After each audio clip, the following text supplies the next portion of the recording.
Absolutely. We have a graphic we'd like to show our viewers that talks a little bit more specifically about the primary races. On February 5th, on the Democratic side, there will be 1,678 delegates up for grabs, including 85 in Tennessee.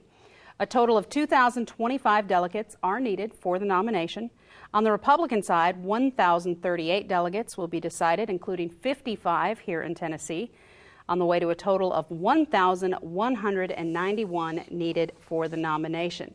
Now, there are several scenarios that could play out this year, including going to the convention with no clear candidate for the Republicans. It has not happened in years.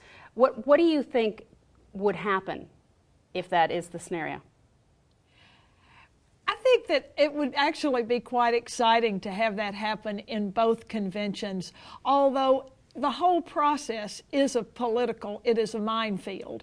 There are dangers everywhere along the way. Sure. But I think that that might actually make voters more happy because they feel, well, it's going to be over by March the 1st or by April the 1st, and there's nothing to even pay attention to the conventions. The conventions have become sort of celebrations, and in recent years, the delegates people have not even enjoyed going to those conventions, whereas if they really thought that they were going to get into a hard floor fight, it might be different. Now, an interesting story in Tennessee history is the 1952 Democratic Convention, when we had some Democratic presidential primaries, and going into the conventions, our own U.S. Senator Estes Kefauver had won most of the delegates that were being chosen at that time by primaries. So he goes into the convention feeling that he has it locked up, but yet what he didn't count on was that President Harry Truman, who was outgoing, was really still powerful enough in that party to keep Kefauver from getting the nomination. Truman was very upset with Kefauver, primarily for some televised hearings in 1952. He had done these hearings in 1950 and 51 on organized crime, and that had upset the president and some of the president's buddies. And so the President Truman, goes to the convention, anybody except Estes Kefauver.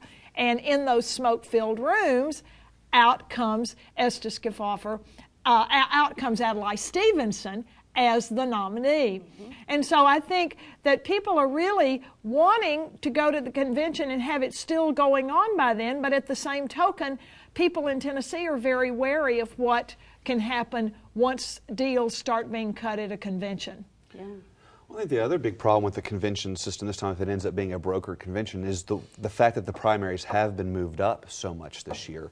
Obviously, the idea was we wanted more people to have a say in the process. But if a clear candidate doesn't come out of those, then we have a huge gap between when the primary season ends and when the convention actually comes. Conventions are very late this year. I believe the Democratic convention is the end of August, and then the Republican convention is the 1st of September. Right. The candidates, whoever the clear winner is, usually uses that time to raise money before they move to the general funding after the convention. Well, if you don't have a clear candidate, how does the funding system going to work? How do you decide who's going to get that money? Who raises that? I mean, you're probably going to have, what, 2.5, 3 months of limbo of trying to decide what's going to happen there. So there's a lot more complications than just trying to figure out who's going to be the candidate at the conventions. Where does the money go in that interim period? For those who may not know, how do the primaries in Tennessee work, Carole? Are we voting for a person or a delegate? Well, in Tennessee, we are voting for the candidate. Now, in the general election, we'll be voting for electors for that candidate. But in this election, we will see on the ballot the names of the candidates who are running. Now, there's a little misunderstanding, I suppose, about whether those votes are binding. If the Clinton campaign, the Clinton people in Tennessee, have a certain number of delegates, are the delegates who go bound to vote for her? And Tennessee and other states as well have tried to enforce some kind of binding resolution on the delegates, at least through 2 ballots.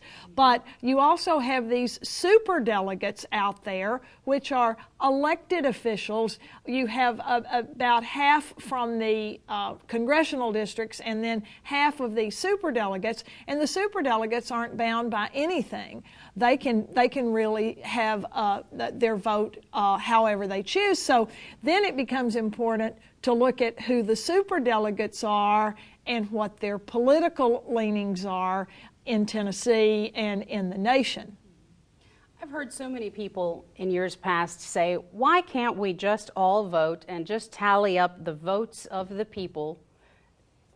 Why isn't it done that way? I mean, just a plain and simple, our votes and count them up. In terms of the general election or the primary? Well, the general election. Or the primary. You know, frankly, we could do it in both. So many people feel that their vote doesn't really count.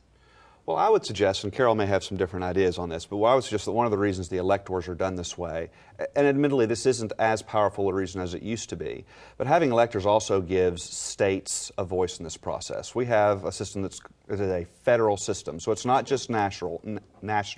Not just the national government and the people, there are intermediaries.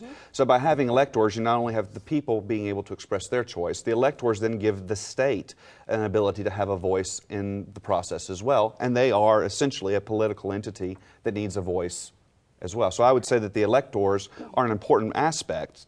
Particularly for small states. The electoral system does not benefit a state like California, New York, Pennsylvania, Ohio, Texas, but the small states like Tennessee or Florida, for instance, that gives that block of votes, the electors, considerably more sway than it would ordinarily have. So I think the Electoral College is here to stay. We've had amendment after amendment proposed, and we have never ratified an amendment to do any modification in the Electoral College. It gives those small states a voice in the government that they feel they wouldn't have had if it was just a head count vote. Right, right.